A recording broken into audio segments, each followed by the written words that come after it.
Hello বন্ধুরা, আসসালামু আলাইকুম। আজকে আমরা চলে গেলাম দিদির বাড়ি। আর দিদির বাড়িতে যে ঘটনাগুলি ঘটলো সেগুলো দেখার জন্যই ভিডিওটা লাস্ট পর্যন্ত দেখো। আর হঠাৎ করে এসে দেখি রাস্তার মাঝে কে খিচুড়ি বানিয়ে দিয়েছি।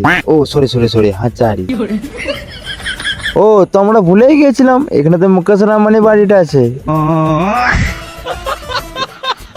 হ্যাঁ ভাই, তুমি নোটের ভেতরে গান থেকে উঠিয়ে দেবে, কিন্তু রাস্তাঘাটে হরেন মানে ছাগল উঠতে পারবে না।